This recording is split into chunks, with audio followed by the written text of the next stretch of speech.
अस्सलामुअलैकुम, आप देख रहे हैं प्रोग्राम स्ट्रेट टॉक। मैं हूं आपकी मेज़बान महक असलम। आयशा बख्श अपनी निजी मसरूफियात की वजह से इस हफ्ते इस प्रोग्राम की मेज़बानी नहीं कर सकेंगी, लिहाजा ये जिम्मेदारी मुझे सौंपी गई है। प्रोग्राम के पहले टॉपिक की जानिब बढ़ते हैं। Pakistan bar council, supreme court bar association, Sindh high court bar association और पंजाब बार काउंसिल ने chief election commissioner Sikandar Sultan Raja की आज़ादाना और शफाफ इंतखाबात कराने की अहलियत पर अदम एतमाद का इजहार कर दिया है। पाकिस्तान बार काउंसिल के मुताबिक इलेक्शन कमीशन की जानिब से इंतखाबी तरीक़ाकार, हदबंदियाँ और नशिस्तों की तकसीम से तासुर मिल रहा है कि मौजूदा चीफ इलेक्शन कमिश्नर की मौजूदगी में आज़ादाना और शफाफ तरीके से इंतखाबात नहीं कराए जा सकते। पाकिस्तान बार काउंसिल ने ये इल्ज़ाम आयद किया है कि चीफ इलेक्शन कमिश्नर के आबाई ज़िला जेहलम की आबादी 13,82,000 है। जेहलम के लिए कौमी असम्बली की 2 नशिस्तें रखी गई हैं, जबकि हाफिजाबाद की आबादी 13,32,000 है और इसके लिए सिर्फ एक नशिस्त ही मुख्तस की गई है। जबकि गुजरावाला डिवीजन की आबादी रावलपिंडी से ज़्यादा है, मगर रावलपिंडी को एक नशिस्त इजाफी दी गई है। पाकिस्तान बार काउंसिल के एलामिये के मुताबिक इनका पुख्ता ईमान है कि बुनियादी मकसद महज इंतखाबात का इनकाद ही नहीं बल्कि आज़ादाना, मुनसिफाना और शफाफ इंतखाबात हों। सुप्रीम कोर्ट बार की मुशावरत से वकला तहरीक के लाएहमल का ऐलान करने के लिए जल्द ही एक ऑल पाकिस्तान नुमाइंदा कन्वेंशन बुलाया जाएगा। सुप्रीम कोर्ट बार के एलामिये में ये कहा गया है कि इंतखाबात 8 फरवरी को ही होंगे, लेकिन तमाम स्टेक होल्डर्स को यकसा मौके फराहम किए जाएं। शिकायत को दूर किए बगैर महज इंतखाबी टाइमलाइन पर अमल करने का अमल कौमी इस्तेहकाम को नुकसान पहुंचा सकता है। इलेक्शन कमीशन ऑफ पाकिस्तान ने इन इल्जामात की तरदीद करते हुए कहा है कि चीफ इलेक्शन कमिश्नर का आबाई हल्का सरगोधा में है, जेहलम में नहीं है। किसी की भी ब्लैकमेलिंग या प्रेशर में हम नहीं आएंगे। यहाँ पर बुनियादी सवाल ये उठता है कि वकला की ये सरकर्दा तंजीमें ऐसा मुतालबा आखिर क्यों करती हैं? इस मामले में इनका असल मौक़िफ़ क्या हो सकता है? हदबंदी से मुतासर होने वाले उम्मीदवारों के लिए तशवीश का इजहार करना तो समझ में आता है, लेकिन इन वकला तंजीमों का इंतखाबात की शफाफियत पर सवाल उठाने का आखिर मतलब क्या है? माहिरीन का कहना है कि कुछ अजला में सीटों की तकसीम दूसरे अजला से मुख्तलिफ होती है और चूंकि इलेक्शन कमीशन को सीटों की तकसीम में इसी उसूल को लागू करना था, इसीलिए इस तरह का तजाद नजर आ रहा है। आने वाले आम इंतखाबात पहले ही एक नाजुक पोजीशन पर खड़े हैं।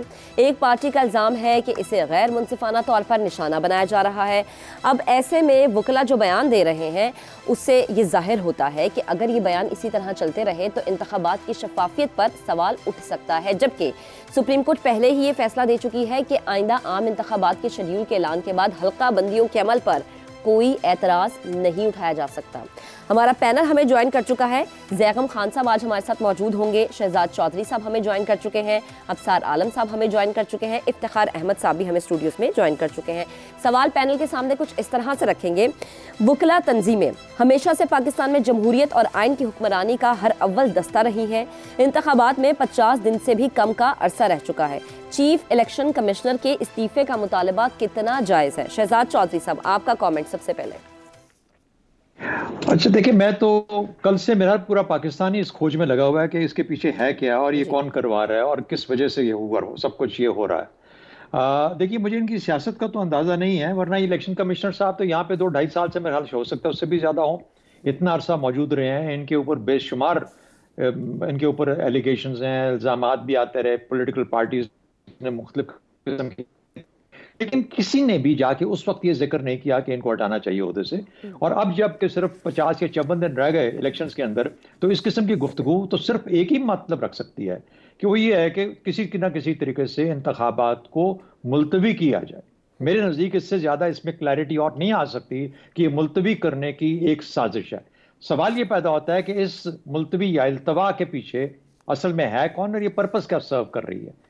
जैसा मैंने कहा कि कल से सारा पाकिस्तान इसके पीछे खोज लगा के, लेकिन 2 मैं इनके अंदर से देखता हूं जो कि मुझे, अभी आपने सिंध कोर्ट का जिक्र किया और पंजाब का, उनका मुझे इतना मालूम नहीं है, लेकिन ये वाले जो सुप्रीम कोर्ट बार एसोसिएशन और पाकिस्तान बार काउंसिल, और पाकिस्तान बार काउंसिल क्योंकि हसन रजा पाशा साहब वो टीवी पे आते रहते हैं, हम उनको सुनते हैं, मैं इनकी सियासत से जाती तौर पर या उस तरीके से तो वाकिफ नहीं हूँ, लेकिन मुझे ये पता है कि हसन रजा पाशा साहब एक एंटी पीटीआई एक थोड़ा सा उनका होती है इंक्लिनेशन होती है।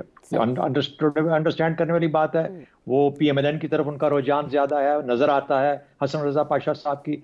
अब SCBA जो सुप्रीम कोर्ट बार एसोसिएशन है, इसके गालिबन पिछले ही दिनों के अंदर कुछ इंतखाबात हुए हैं, और इस दफा जो पैनल जो मैं खबरों में देखा या सुना या जो कान पड़ी आवाज वो ये थी कि आसमा जहांगीर पैनल जो है वो जीत गया, और जो हामिद खान पैनल है जो कि गालिबन PTI या PMLN के खिलाफ समझा जा सकता है वो हार गया। और ये दोनों तरफ जिस वक्त जो जो जो कंट्रोल कर रहे हैं, जो कमेटीज हैं, वो सब की सब दोनों आसमा जहांगीर ग्रुप की तरफ हैं, पाकिस्तान बार काउंसिल और सुप्रीम कोर्ट बार। आसमा जहांगीर तो दुनिया से चली गई, उनके जो नायब आजम नजीर तारड़ साहब, तो अब अगर आजम नजीर तारड़ साहब से बगैर पूछे इन्होंने किया है तो बहुत अजीब सी बात लगती है, अगर उनके कहने पे किया है तो उससे भी ज्यादा अजीब बात लगती है। यानी एक पॉलिटिकल पार्टी जिसके अंदर आप खुद मेंबर हैं, PMLN के मेंबर हैं, आप किस तरीके से ये चीज इनिशिएट कर सकते हैं कि इल्तवा चाहते हो? और अगर ये ऐसी बात है तो फिर इल्तवा की क्या वजह क्या बन रही है? तो फिर क्या जो कल हम सवाल ढूंढ रहे थे कि हमें इस वक्त वो गहमा गहमी नजर नहीं आती सियासत की, खासतौर पे PMLN के कॉन्टेक्स्ट में, क्या ये वजह बन रही है कुछ उसके पीछे? साहब आप इल्तवा का जिक्र करें, लेकिन जो अभी मैंने आवाम के सामने आपके सामने मुद्दा रखा है उसमें चीफ इलेक्शन कमिश्नर से इस्तीफा मांगा जा रहा है। हाँ, इलेक्शन से चीवा तो मकसद क्या हो सकता है? मैंने कहा ना कि सिवाय मुलतवी करने के इल्तवा के और कुछ भी नहीं हो सकता। इसका एक तरीकाकार है ना उसको हटाने का। वो तरीकाकार सुप्रीम जुडिशियल काउंसिल में जाना पड़ता है, जिस तरीके से फिर उसको हटाया जा सकता है। एक कॉन्स्टिट्यूशनल तरीका है, एक कॉन्स्टिट्यूशनल पोजीशन है, उसका कॉन्स्टिट्यूशनल तरीका हटाने का। तो ये कौन खेल खेल रहा है? ये किस किस्म का खेल खेला जा रहा है? ये किस किस्म की एक अनसर्टेनिटी और गैर एतमादी है कि आप इलेक्शन नहीं होने देना चाहते? पाकिस्तान का कौन ऐसा आदमी है जो चाहता है कि इलेक्शन ना हो? और इलेक्शन भी वो जो कि मैं समझता हूं कि बहुत क्रिटिकल है, कलीदी है पाकिस्तान के मुस्तकबिल के लिए। तो मैं आप ये ना समझिए कि सिर्फ इलेक्शन कमिश्नर को हटाया जा रहा है, आप ये समझिए कि इलेक्शन कमिश्नर को हटाने की पीछे जो असल चीज वो है कि किसी तरीके से इन इंतखाबात को मुलतवी कर दिया जाए, इल्तवा हो उनका किसी भी तरीके से। ठीक है तो नहीं, हाँ, अजीब इंतखाब है कि अभी से ही ये कंट्रोवर्शियल हो गया। यानी अब तो बार काउंसिल्स बीच में आ गई, कहती हैं हम तहरीकें चलाएंगे अगर ये हमारी बात नहीं मानी जाएगी। तो हो सकता है उसमें कुछ और भी वजूहात हों जो हम जैसे ना समझ नहीं समझ पाते, लेकिन अजीब सी चीज लगती है कि आपके मुल्क में स्टेबिलिटी आने जा रही है, लेकिन कुछ लोग ऐसे हैं जो कह रहे हैं कि नहीं, इलेक्शन नहीं होने चाहिए। और खास तौर पर वो लोग जो कि कानून और आइन की बात करते हैं और वो इसको लीड करेंगे, इसके खिलाफ तहरीक चलाएंगे कि जब तक हमारी बात मानी नहीं जाती उस वक्त तक इलेक्शन नहीं हो सकता। सही है, ठीक है, ठीक है, इलेक्शन कमिश्नर को हटाया जाए। ठीक है। शहजाद साहब आपका कमेंट आ गया। सर साहब आपकी जानिब आती हूँ। हामिद खान का भी जिक्र किया शहजाद साहब ने, उनका खदशा है कि जो ये सवाल किया जा रहा है, जो ये मुतालबा किया जा रहा है वकला तंजीमों की जानिब से, ये किसी के इशारे पर हो रहा है। आपको लगता है कि वकला तंजीमें वाकई किसी के इशारे पर ऐसा कर रही हैं? ये हामिद खान साहब ने कहा है? जी, ये उनका खदशा है। ये कितना जायज़ है आपकी नज़र में? मेरे ख्याल में मैं हामिद खान साहब की बात पे यकीन करता हूँ। अच्छा। क्योंकि इन बहुत सारे वकला को और वकला के जो रहनुमा हैं मैं उनको ज़ाती तौर पे भी जानता हूँ। जितने वो अपने ज़मीर पे चलने वाले हैं वो मुझे बहुत अच्छी तरह से अंदाज़ा है। वकला तहरीक के ज़माने से अंदाज़ा है कि वो कहाँ से इशारे पे चलते हैं और किस तरह के इशारों पे चलते हैं। तो इंतहाई मायूस कुन इस अवाम के लिए तो हो सकता है, लेकिन मेरे लिए इन वकील सो कॉल्ड रहनुमाओं का या ये जो बार काउंसिल वगैरह ने जो स्टेटमेंट दिया है, मेरे लिए इसमें कोई हैरानगी की बात नहीं है। क्योंकि हमारे बदकिस्मती से हमारा कल्चर ऐसा बन चुका, और यही बात हम इस्टेब्लिशमेंट को समझाते समझाते इतने साल गुजर गए कि आप ये ताकत का जो साइकिल है ना, ताकत के ज़ोर पे हर काम करने का, हर एक की रोटी ताकत से छीनने का ये फैशन जो है, इसको आम ना करें। उसका नुकसान ये हुआ कि उनकी देखा देखी फिर जजों को भी ख्याल आया कि हमारा भी हिस्सा होना चाहिए, हम भी छीनेंगे, ज़बरदस्ती छीनेंगे दूसरों का हक, पार्लियामेंट से हक छीनेंगे उसका। उसके बाद मीडिया के बहुत सारे लोग हैं जो ये हक छीनना, जो इस रेस में पावर गेम जो एक है उसमें हिस्सेदार बन गए हैं। वकला तहरीक के बाद वकीलों ने सोचा हम क्यों पीछे रह जाएं। अच्छा। इस इस्लामाबाद पिंडी में जितने कब्जा ग्रुप हैं जी, कब्जा ग्रुप जो गरीबों की ज़मीनों पे कब्जे करते हैं, जो रैकेट चला रहे हैं, उनके साथ कहीं ना कहीं कोई ना कोई वकील जुड़ा हुआ है। का एक बंदा भी जुड़ा हुआ है। ये जो हमारे माफियाई सोच है ना, ये उसकी वजह से हो रहा है।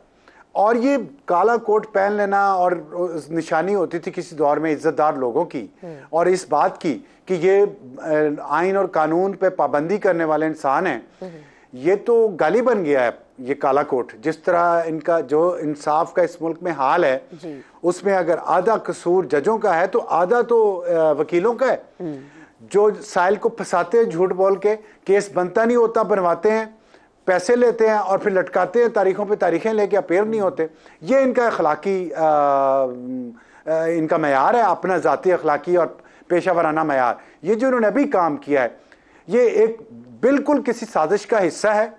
इन्हें पता है ये डफर नहीं है, इन्हें पता है कि अगर मुस्ताफ़ी करवाया चीफ इलेक्शन कमिश्नर को तो इसका मतलब है कि अगला election commissioner, chief election commissioner नामजद नहीं किया जा सकता, क्योंकि हुकूमत, वज़ीर आज़म और अपोजिशन का जो लीडर होता है उसके मशवरे से चीफ इलेक्शन कमिश्नर बनाया जा सकता है। अब वो तो नहीं, फिर ना तो हुकूमत, ना को वज़ीर आज़म मुंतखब है, ना लीडर ऑफ द अपोजिशन है। तो ये एक गंदी तरीन साजिश है, मैं तो इसको कहूँगा। और वाकई कहीं से ये इनमें इतना तप्पड़, इतनी जान नहीं है इन वकीलों में। वकला तहरीक 2007 की मैं बात करूँ, तब से जानता हूँ ये किसके इशारे पे चलते हैं और क्यों चलते हैं। तो अभी भी कहीं से माल पकड़ा होगा, पैसा कहीं से आया होगा उसका, और ये ग्रांट्स बहुत सारी मिलती रहती हैं मुख्तलिफ हुकूमतें खरीदने के लिए, अपने साथ रखने के लिए, और गंद डलवाने के लिए, मुजाहरे करवाने के लिए, हंगामा करवाने के लिए। तो ये बदकिस्मती है हमारे मुल्क की कि अखलाकी इन्हितात इतना गहरा हो गया है कि जो पढ़े लिखे लोग हैं, जिनको इंसाफ का साथ देना चाहिए, इंसाफ के लिए जदोजहद करनी चाहिए, वो ना सिर्फ इंसाफ का खून करते हैं बल्कि पैसे की खातिर अपना ज़मीर बेचते हैं और साजिशें करते हैं जिससे मुल्क मजीद पीछे जाए। इन चंद लोगों के ज़ाती मफाद और गर्ज की खातिर ये चाहते हैं पूरा मुल्क भाड़ में चला जाए, पूरे मुल्क के लोग जाए 25 करोड़ भाड़ में, लेकिन इनका ज़ाती मफाद, इनकी चौधराहट कायम रहे। बदकिस्मती है इस मुल्क की कि ऐसे लोग यहाँ पे ऊपर आते हैं। ठीक है, अफसार साहब आपका कमेंट आ गया। इफ्ताजानी बात की हूँ, इस तरह का मुतालबा करना कि चीफ इलेक्शन कमिश्नर से इस्तीफा तलब किया जा रहा है, वो भी इस तरह के टाइम फ्रेम में, सर आपको लगता है कोई सियासी मकसद है इसके पीछे? देखिए, पहले बात तो ये है कि इस इलेक्शन कमीशन का इस्तीफ़ा पहले भी बहुत दफ़ा तलब किया गया। इमरान खान साहब ने बाकायदा मुतालबा किया था, ना सिर्फ इलेक्शन कमिश्नर बल्कि चारों जो इलेक्शन कमिश्नर, अब तो खैर उनमें 2 तो उसके बाद रिटायर हो गए तो नए आ गए, उन सब का मुतालबा किया गया। और वो सिर्फ एक इलेक्शन जो था उसके हवाले से जो इलेक्शन कमीशन के फैसले थे उनको ना तस्लीम करते हुए, ये बड़ी इंटरेस्टिंग डिबेट है जो आज हम सब कर रहे हैं। देखें, जो असम्बलियों की जो नशिस्तें हैं, वो नशिस्तें इसलिए नहीं बढ़ाई गई कि इसके लिए कॉन्स्टिट्यूशनल अमेंडमेंट की ज़रूरत है। 2018 के इंतखाबात और 2023 के इंतखाबात में आबादी बढ़ी है। आबादी के बढ़ने के बाद असूली तौर पे इनकी नशिस्तें बढ़नी चाहिए थी, लेकिन कॉन्स्टिट्यूशनल अमेंडमेंट नहीं हुई, मरदमशुमारी हो गई, और फिर उसके बाद देखा गया कि अब इसका क्या किया जाए। तो फार्मूला एक तय कर लिया गया, कौमी असम्बली का एक फार्मूला है, आबादी तकसीम की जाती है, टोटल नंबर ऑफ़ जो नशिस्तें हैं उनसे, फिर एक फिगर आ जाती है। यही फार्मूला इस्तेमाल किया जाता है सूबे में, और यही फार्मूला इस्तेमाल किया जाता है फिर जाके इज़्ला में। मसला ये है कि जो कंपैरिजन ड्रॉ किया जा रहा है 2 जगहों का, कि आबादी मसलन एक के का 1,38,000 आपने कहा, और एक की 1,32,000 आपने कहा। बज़ाहिर तो ये लगता है कि यार ये तो कुछ भी नहीं है, बहुत थोड़ा फ़र्क है, तो इस थोड़े से फ़र्क में एक सीट एक डिस्ट्रिक्ट में क्यों ज़्यादा दे दी गई, ये है मसला जिसको एक्सप्लॉइट किया जा रहा है। जो फार्मूला है, फार्मूला कहता है कि अगर तकसीम करते वक्त *50 तक बात पहुंच जाए तो फिर उसको समझा जाएगा कि वो एक है, और अगर *50 से कम है तो फिर वहाँ पे नशिस्त नहीं दी जाएगी। ये सिंपल सी बात है। ठीक। अब ये जो दोस्त हैं एहसन भोन साहब जो हाफिजाबाद से लड़ रहे हैं, जिनको सपोर्ट कर रहे हैं आज़म नज़ीर तारड़, बड़े वाज़े तौर पे ये उनकी वजह से सारा कुछ हो रहा है। अच्छा। अगर ये मसला सारे मुल्क में जिस वक्त ये डिलिमिटेशन का अमल जारी था उसकी अपीलें हुई, उन अपीलों को चैलेंज किया गया, ठीक है, तब अगर ऐसा कोई मुतालबा आता तो मैं समझता कि शायद उस मुतालबे में वज़न है। लेकिन अब एक नशिस्त के ऊपर उसको बुनियाद बना के, क्योंकि हमारे ये दोनों दोस्त जो काबिल एहतराम दोस्त हैं एहसन और आज़म, ये काफ़ी इफ़ेक्टिव रोल प्ले करते हैं वकला की तंजीमों में, और काफ़ी तंजीमों में इनका इन्फ्लुएंस बहुत गहरा है। अगर इस बुनियाद के ऊपर सबको कहा जाए कि आओ चल के इलेक्शन कमिश्नर का इस्तीफ़ा मांगे, ये मुनासिब रवैया नहीं है। और शुक्र है कि पाकिस्तान की तीनों बड़ी सियासी जमातों ने इस बात से इत्तफाक नहीं किया, क्योंकि ऐसे तो फिर काम चलेगा नहीं। फिर तो हर आदमी मुतालबा करेगा कि उसके ज़िले की जो है दोबारा से स्टडी की जाए, और अगर इशारिया 50 के बजाय अगर 49 पे भी आ गया इशारिया 49 तो उसको भी सीट दिया। एक फिर नई डिबेट जन्म ले लेगी ना। फार्मूले इनको पता थे। मैं मान नहीं सकता कि मेरे इतने काबिल एहतराम एहसन भवन साहब और आज़म नज़ीर तारड़ को ये पता नहीं था, पता था। तो आखिरी दिन क्या हुआ? हाँ। अब क्यों इसको ख्याल आया when we are only few days away from the election? For god sake election होने दें। इलेक्शन मसाइल का हल है, ये एक बुनियादी सीढ़ी हमें चढ़नी है आगे जाने के लिए, और लोगों को कहें वोट देने के लिए आए। आपका तो रोल ये होना चाहिए था। अगर आप हंगामा करवा के इसको ख़राब करना चाहते हैं तो ये असूली तौर पे मुनासिब नहीं होगा। हकीकत तो यही है ना, आपको भी पता है कि बहस क्या है। बहस ये है कि एक जगह की आबादी 1,38,000 है और एक की आप 1,33,000 है। तो आप बजाय ये लगता तो यार है कि यार एनए को थोड़े वोट आने वाली सीट दे देनी चाहिए थी। ऐसी बात नहीं है। There is a formula and that formula is known to you very well. So for God's sake, please इस प्रोसेस को आगे जाने दें। यही आपके लिए भी अच्छा है, मेरे लिए भी अच्छा है, और पाकिस्तान के जमहूरी अमल के लिए भी अच्छा है। ठीक है, इफ्तिखार साहब आपका कमेंट आ गया। ज़ैगम साहब आपकी जानिब आती हूं, 8 फरवरी को ही इंतखाबात होंगे। सुप्रीम कोर्ट का ये 2 टुक मौकिफ है। अब सर बार और बेंच का ताल्लुक बड़ा स्ट्रांग होता है, मतलब अगर हम ये कहें कि चोली दामन का साथ है तो गलत नहीं होगा। अब इसमें वकला तंजीमें जो मुतालबा कर रही हैं वो क्या अदलिया को भी मुश्किल में डाल सकती हैं? देखिए, मार्केट में इतने लुच्च आ गए हैं कि कढ़ाई में तेल कम पड़ गया है, और ये समझ नहीं आ रही कि कौन सा लुच्च आ किस तरफ से रहा। पहले हमने देखा कि उमैर न्याजी साहब, जिनका पीटीआई से ताल्लुक है, उन्होंने हाई कोर्ट में जाके गोला चलाया और स्टे ले लिया वहाँ पे आरओज और डीआरओज की तकर्री का। उसे जान छूटी। तो अब ये पाकिस्तान की जो बार एसोसिएशंस हैं, जिसमें सुप्रीम कोर्ट बार एसोसिएशन भी शामिल है और फिर पाकिस्तान बार काउंसिल भी शामिल है, इन्होंने इकट्ठे हवाई फायरिंग शुरू कर दी। और जो पीछे इनके लग रहे हैं वो जैसे कि जिक्र किया गया कि एहसन भून, आज़म नज़ीर तारड़, जिन दोनों का ताल्लुक एक लिहाज से पाकिस्तान मुस्लिम लीग से है। तो अब यहाँ पर दिलचस्प बात ये हुई कि पीटीआई जो कब से गोलाबारी कर रही थी चीफ इलेक्शन कमिश्नर पर, इमरान खान कब से मुतालबा कर रहे थे उनके इस्तीफे का, अब वो इलेक्शन कमिश्नर को बचाने के लिए आ गए कि नहीं अभी इस्तीफा नहीं चाहिए जी।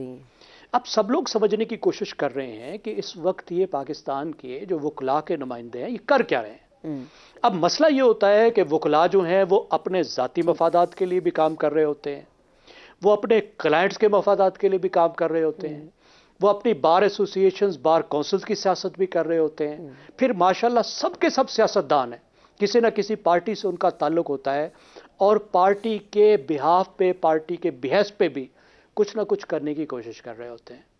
तो इस वक्त सब ने ये समझा, एक तरीके से जो अंडरस्टैंडिंग सब ने डेवलप की, कि ये एक और कोशिश है, एक और साजिश है इलेक्शन को मुलतवी करने की, और पीछे इसके पाकिस्तान मुस्लिम लीग नवाज है। अब सवाल ये कि कैसे मुलतवी होगा? चीफ इलेक्शन कमिश्नर से आप इस्तीफा मांगेंगे तो वो क्या इस्तीफा दे देंगे? जो इमरान खान ने गोलाबारी की थी, क्या वो कम थी? क्या उन्होंने इस वक्त दे दिया था? पहली बात है वो क्यों देंगे। दूसरी बात है, फर्ज करें उन्होंने इस्तीफा दे दिया, तो उसके बाद आईन ये अख्तियार देता है सुप्रीम कोर्ट के चीफ जस्टिस को कि वो किसी को कायम मकाम चीफ इलेक्शन कमिश्नर नामजद कर देंगे, और उनके पास वही इख्तियार होंगे जो चीफ इलेक्शन कमिश्नर के होते हैं। ठीक है। अब जब सुप्रीम कोर्ट से चीफ इलेक्शन कमिश्नर आ जाएगा, और ऐसी सुप्रीम कोर्ट जो कहते हैं किसी सूरत में भी हम इलेक्शन को 8 फरवरी से आगे पीछे नहीं जाने देंगे, तो फिर उसमें इलेक्शन आखिर कैसे मुलतवी होंगे? अब इसके अंदर भी फिर साजिशें ढूंढी जा रही हैं।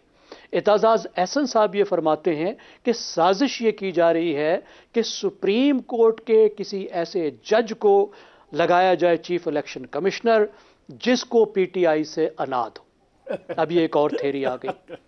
आखिर में जो बात निकली है, जो तमाम अब तकरीबन अक्सर जो वकला हैं वो ये कह रहे हैं कि मसला कुछ भी नहीं था, मसला ज़ाती था, आसन भोन साहब के हलके का मसला था, हाफिजाबाद में वो 2 सीटें चाहते थे, 2 सीटें वो नहीं बनी, क्योंकि एक बड़ा कम्प्लेक्स फार्मूला है जिसके तहत सीटों को बनाया जाता है। उसमें थोड़ी सी परसेंटेज जब ऊपर नीचे हो जाए तो फिर सीट या निकलती है या सीट नहीं निकलती। अब इल्ज़ाम जो उन्होंने आयद किया, 2 ज़िलों का नाम लिया। एक तो उन्होंने अपने हाफिजाबाद के ज़िले का नाम लिया, दूसरा वो फरमाते हैं कि चीफ इलेक्शन कमिश्नर का जेलम से ताल्लुक है। जी। एक जितनी आबादी में चीफ इलेक्शन कमिश्नर ने वहां 2 हल्के दे दिए, हाफिजाबाद में नहीं दिए। हाफिजाबाद आसन भून साहब का, आजम रजीज तरट दोनों का शहर जी। अब उसमें से बात ये निकल आई कि चीफ इलेक्शन कमिश्नर का तो जेलम से कोई ताल्लुक ही नहीं है। बिल्कुल बिल्कुल, वो तो सरगोधा वाल हैं, सरगोधा के हैं। जी जी। अब आप अंदाज़ा लगाइए, ये हमारे काबिल तरीन वकला हैं, ये उनकी एसोसिएशंस हैं, ये उनकी फैक्ट चेकिंग है जी। खुदा जाने कि वो किस तरीके से केस तैयार करते होंगे, क्लाइंट को कैसे बर्बाद करते होंगे, कि अगर उनकी बेसिक फैक्ट चेकिंग इतनी गलत है कि आप इतने बड़े लेवल पे एक मसला उठा रहे हैं और आपके बुनियादी फैक्ट भी ठीक नहीं है। और दूसरी इसमें जो अफसोसनाक बात है कि अगर ये ज़ाती मकसद के लिए किया गया या चले सियासी मकसद के लिए भी किया गया है, तो क्या उसके लिए वकला की तंजीमों को इस्तेमाल करना बतौर एक प्लेटफॉर्म के, क्या वो ठीक अमल है? कितनी अफसोसनाक बात है कि वकला जो जिनको इतना बाइज्जत समझा जाता है, हमारी नज़र में हैं भी, कि उनकी तंजीमें इकट्ठा होके कितना बड़ा मुतालबा कर रही हैं कि एक आईनी इदारे के ओहदेदार को, जिसको एक आईनी तरीके के ज़रिए से मुंतखब किया जाता है और सिर्फ एक बाकायदा आईनी तरीके के जरिए ही उसको निकाला जाता है, जो बहुत मुश्किल अमल है। ठीक है, जज को निकालने जैसा अमल है। ठीक है सैगम साहब, आपका कमेंट आ गया। अभी एक ब्रेक की तरफ जाना है। ब्रेक से जब आएंगे तो गुफ्तगू करेंगे आर्मी चीफ की होने वाली खुसूसी मुलाकात से मुताल्लिक। ब्रेक लेते हैं, ब्रेक के बाद दोबारा हाजिर होंगे। Stay with us. Welcome back once again. अब आपको बताएं कि पाक फौज के शोबा ताल्लुकात आमा के मुताबिक आर्मी चीफ ने वाशिंगटन में पाकिस्तानी सिफारत खाने में मुमताज़ अमरीकी थिंक टैंक्स और मीडिया नुमाइंदों के साथ खुसूसी मुलाकात की। ISPR के मुताबिक आर्मी चीफ ने मुलाकात में इलाकाई सलामती और बैनुल-अक़वामी दहशतगर्दी पर पाकिस्तान का नुक्ता नज़र पेश किया। आर्मी चीफ ने जनूबी एशिया में स्ट्रेटेजिक इस्तेहकाम के लिए पाकिस्तान का नुक्ता नज़र भी उजागर किया। ISPR के मुताबिक आर्मी चीफ ने मसला कश्मीर को तस्लीम शुदा तनाज़ा करार देते हुए इसे कश्मीरी अवाम की उमंगों और अक़वाम मुत्तहिदा की करारदादों के मुताबिक हल करने की ज़रूरत पर जोर दिया और कहा कि कोई भी यकतरफा इक़दाम कश्मीरी अवाम की ख्वाहिशात के खिलाफ इस तनाज़े की नौयत को तब्दील नहीं कर सकता। इसके अलावा आर्मी चीफ ने गजा में इंसानी हमदर्दी की बुनियाद पर फौरी जंगबंदी पर भी जोर दिया है और कहा है कि खत्ते में पायदार अमन के लिए 2 रियासती हल का नफाज इंतहाई ज़रूरी है। आर्मी चीफ का कहना था कि पाकिस्तान इलाकाई इस्तेहकाम और आलमी अमन यकीनी बनाने के लिए दहाइयों से बैनुल-अक़वामी दहशतगर्दी के खिलाफ नबर्दाज़मा है। पाकिस्तान ने दहशतगर्दी के खिलाफ जंग में बेमिसाल खिदमात और कुर्बानियाँ दी हैं। जनरल आसिम मुनीर का कहना था कि पाकिस्तान जियोपॉलिटिकल और जियो इकनॉमिक दोनों नुक्ता नज़र से अहम तरीन ममालिक में शामिल है।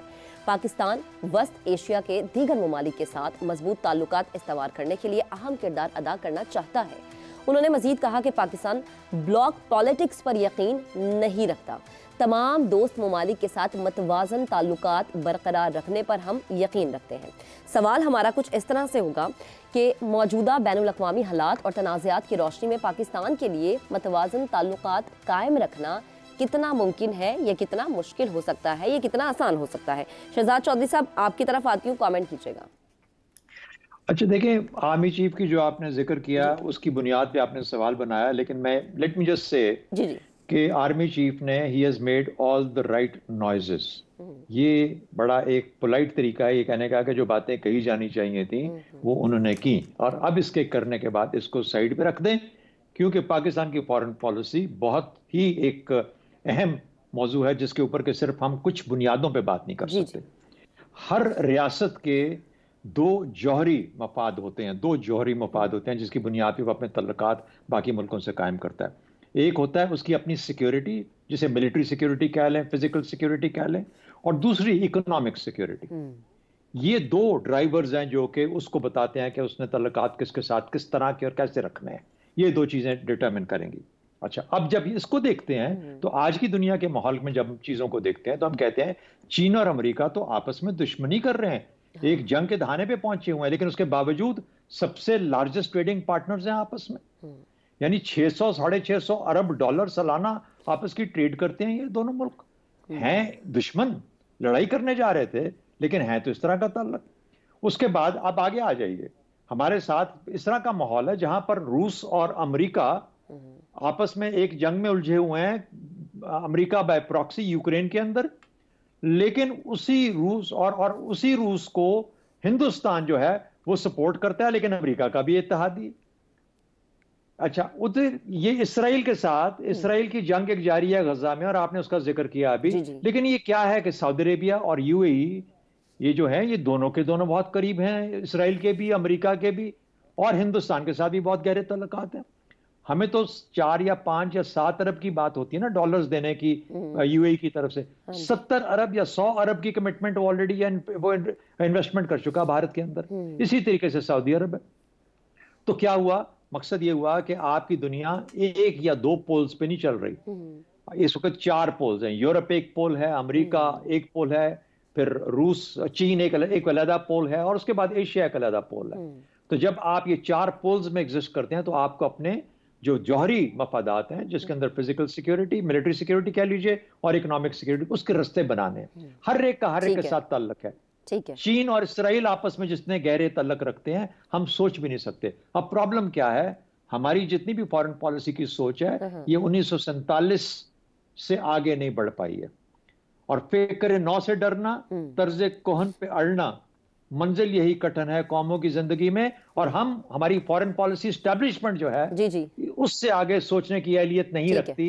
जो 2-4 नारे हमने पकड़ के अपने हाथ में रखे हुए हैं, गो के आज के जो ट्रिगर्स हैं, जो डिटर्मिनेंट्स हैं, जो हमारी जरूरियात हैं, अवामी जरूरियात हैं, वो बिल्कुल से मुख्तलिफ हो चुकी हुई हैं। हमें, हमारे अवाम को आज मदद चाहिए, उनको खुशहाली चाहिए, ट्रेड चाहिए, ठीक है। यानी शहजाद साहब, आप ये कह रहे हैं कि अब इन चीजों की तरफ सोचना बड़ा जरूरी है। यही चीज जो है अब सारा आलम साहब की जानिब लेके चलती है। अब सार साहब, आपको लगता है कि अब वक्त आ गया कि पाकिस्तान अपनी जियो इकोनॉमिक पोजीशन का भरपूर तरीके से फायदा उठाए? ये वक्त अब तो नहीं आया, ये तो शुरू से ये वक्त था और नहीं उठाया, और नहीं उठाया जा रहा। इसका फ़ायदा, हमारे दिमाग काम नहीं करते, हमारे सिर्फ मैदे काम करते हैं। और जो हमारे फैसला साज हैं, उनके भी मैदे ही काम करते हैं, दिमाग नहीं काम करते। और इतने अरसे से हमने जियो इकोनॉमिक, हमारी जो पोजीशन है, जो सिचुएशन है, उससे कोई फ़ायदा नहीं उठाया। और अभी भी मुझे नहीं लगता कि बहुत कोई लॉन्ग टर्म प्लानिंग हमारी है। अगर ना हुई तो फिर तो आप जो मर्ज़ी करते रहें दुनिया में, जितना मर्ज़ी आप शोर मचा लें, ना मचाएं। आपके हमसाए में इंडिया बैठा है, कश्मीर आपसे ले गया है, उसकी सुप्रीम कोर्ट ने भी डिसीजन दे दिया है। उस पर हमने कुछ, यहाँ हमारे मुल्क में कोई बात भी हुई है, किसी ने उफ तक भी की कश्मीर के नाम पे? इस मुल्क को 75 साल से बेवकूफ़ बनाया जा रहा है आवाम को, 75 साल से, 76 साल से। आपने कोई आवाज़ सुनी है इस पूरे मुल्क में? जो अभी सुप्रीम कोर्ट का फैसला आया इंडिया की, तो क्या स्ट्रेटजिक हैसियत है ये? वो आपकी मईशत ठीक हमें करनी नहीं है। चंद एक अजारादार हैं इस मुल्क में, उनकी मोनोपली है हर बिज़नेस पे, बस वो उनकी तिजारियाँ और उनके साथ काम करने वालों की तिजारियाँ भरनी चाहिए। 25 करोड़ आवाम या उनके हकूक़ या उनकी मईशत या हमारी जियो स्ट्रेटजिक पोजीशन, इसकी कोई ना किसी को सोच है, ना खुलूस है, और ना ही कैपेसिटी है बेसिकली एक्सेप्ट करने की। देखिए, एक्सेप्ट करने की भी एक कैपेसिटी होती है, और हर बंदे की, हर इदारे की, हर मुल्क की कैपेसिटी जो होती है मुख्तलिफ होती है। हमारे अंदर कैपेसिटी नहीं है, हमारे फैसला साजों के अंदर, कि वो किसी सही अच्छी बात को, लॉन्ग टर्म बात को वो एक्सेप्ट कर ले और उसको अपने सिस्टम का हिस्सा बना ले। उनमें कैपेसिटी नहीं है, उनकी पहले कैपेसिटी बिल्डिंग करनी चाहिए। ओके, ठीक है। यानी आप ये कह रहे हैं कि लॉन्ग टर्म पॉलिसीज बड़ा जरूरी है, कि लॉन्ग टर्म पॉलिसीज हो जिन पे अमल दरामद किया जा सके, ना सिर्फ नाम की पॉलिसीज। अभी एक ब्रेक लेते हैं, ब्रेक के बाद दोबारा हाजिर होंगे। स्टे विद अस।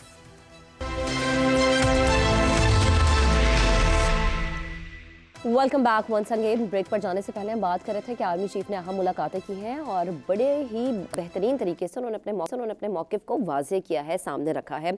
अब इस तमाम दर सिचुएशन में जो भारत की गर्मी सर्दी चल रही है फाइव आइज़ ममालिक के साथ, उसमें पाकिस्तान के पास चाहिए बहुत अच्छा मौका है कि पाकिस्तान जो है भारत के मज़मूम जो उसके अज़ाइम हैं, जो उसका मकरू चेहरा है, जो वो करता आ रहा है, कनाडा हो या अमेरिका हो, उसको सामने रखे दुनिया के और बताए कि भारत का बेसिकली मकसद है क्या। ज़ैगम खान साहब, आपका इस पे कमेंट चाहूंगी।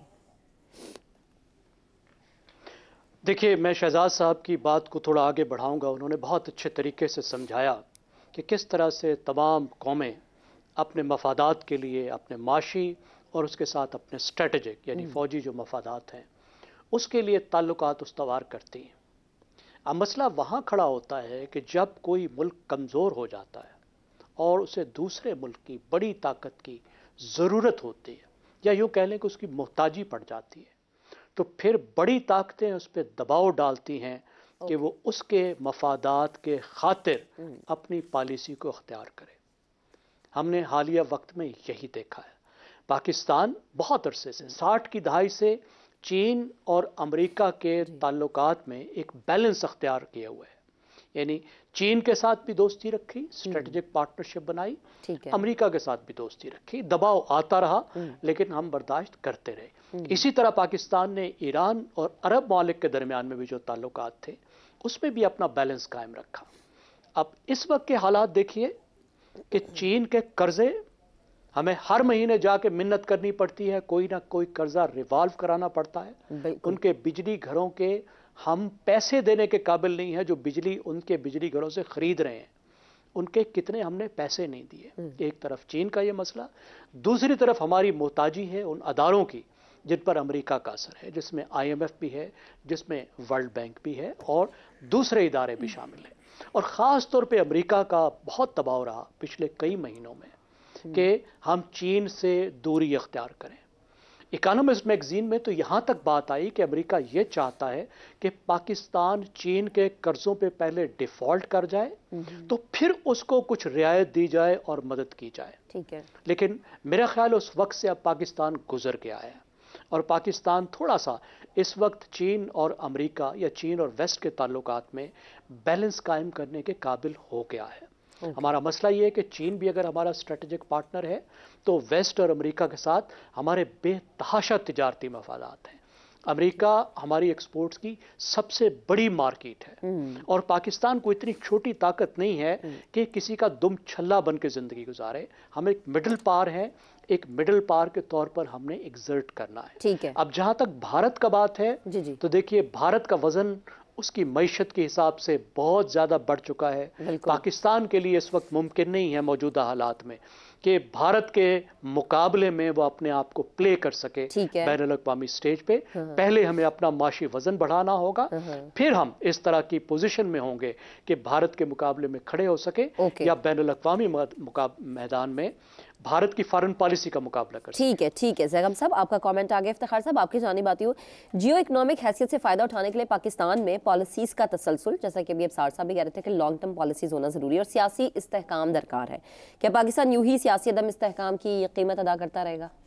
पहली बात तो यह है कि पाकिस्तान अगर इसी तरीके से गैर सियासी सूरत हाल में रहा तो हम वैसे ही रहेंगे जैसे दोस्तों ने आपको बताया है। फॉरेन पॉलिसी वो कामयाब होगी जिसमें फ़ौज के मफादात भी देखे जाएं और ये भी देखे जाएं कि पार्लियामेंट में बैठे जो नुमाइंदे उनके मफादात क्या हैं। ठीक है। जब इन दोनों के मफादात इकट्ठे आएंगे किसी जगह पे तो वो फॉरेन पॉलिसी कामयाब होगी। बदकिस्मती से जब मैं बड़ा हो रहा था तो मैंने देखा कि हमने अमेरिका के साथ वो दोस्ती निभाने की कोशिश की जो हक नहीं बनता था और जिसके नतीजे में हमने इतनी मुश्किलात पैदा कर ली अपने मुल्क के अंदर और अपने मुल्क के सियासी ढांचे को इतना धचका पहुँचा दिया कि अभी तक उसके धचके से हम बाहर नहीं निकल रही है। जो दोस्त कह रहे थे ज़ैगम साहब के हमें दूरियां जो हैं कम हो रही हैं अमेरिका के हवाले से और चाइना के हवाले से और हम बेहतर जा रहे हैं और डिफ़ॉल्ट वैसा नहीं होगा जैसे ख़तरा था। लेकिन सवाल यह है, फैसला किसने करना है? अगर तो फैसला सिर्फ एक कुव्वत ने करना है, आज एक चीफ ऑफ आर्मी स्टाफ एक फैसला करके आता है, कल चीफ ऑफ आर्मी स्टाफ कोई और होता है और वो फैसला कोई और करता है, तो क्या हम इस किस्म की फॉरेन पॉलिसी पे चलते रहें? एक बात। दूसरी बात, जो कश्मीर की बात हुई, कश्मीर के बारे में चीफ ऑफ आर्मी स्टाफ ने वहाँ पे जो बात की है जर्नलिस्टों से, उसमें बड़े खुल के बात की है कि हमारा मौक़िफ़ वही है जो पाकिस्तान का डे 1 से मौक़िफ़ है। जी जी। अब हमने ये देखना है कि क्या हमारा रवैया इस इलाके में दुश्मनी की तरफ होना चाहिए या हमें अपने लोगों को समझाना है कि जनाब दुश्मनी अपनी जगह, हाँ जी, और आपके अपने अंदरूनी मामलात अपनी जगह। ये जो किसी को फतह करने की ख्वाहिश है ना, जी जी, कोई झंडा लगाने की कहीं पे, ये मुनासिब नहीं है, ये पॉसिबल नहीं है। हम दुनिया के अब इस दौर में से गुजर रहे हैं जो ये काम हो नहीं सकता। आपने काबुल फतह करने की कोशिश कर ली ना, और उस काबुल फतह करने की कोशिश में जो अंजाम हुआ हमारा और जो हो रहा है, उससे अगर हम सीख जाएं और हम लोगों के साथ ज़िंदा रहने की कोशिश करें। चाइना भी हमारा दोस्त है, रूस के साथ भी आपके तल्लुकात अच्छे होने चाहिए, अफगानिस्तान के साथ भी मैं चाहता हूँ कि तल्लुकात अच्छे हों, ईरान के साथ हो और इंडिया के साथ हों। सही। तो अच्छे तल्लुकात बनाएं अगर जब हम सिर्फ फॉरेन पॉलिसी की बात कर रहे हैं। झगड़ा ना करें आप किसी के साथ, और ये फैसला दोनों मिलकर करें। दोनों मिलकर करें। ठीक है, इफ्तिखार साहब आपका कमेंट आ गया। ज़ैगम खान साहब आपका भी बेहद शुक्रिया, शहजाद चौधरी साहब आपका भी, और अफसार आलम साहब आपका भी बेहद शुक्रिया, आपने हमें प्रोग्राम में ज्वाइन किया। आज अब तक के लिए इतना ही। अब आपसे इंशाल्लाह फिर से मुलाकात करेंगे कल। अपना बहुत सा ख्याल रखिएगा। अल्लाह हाफ़िज़।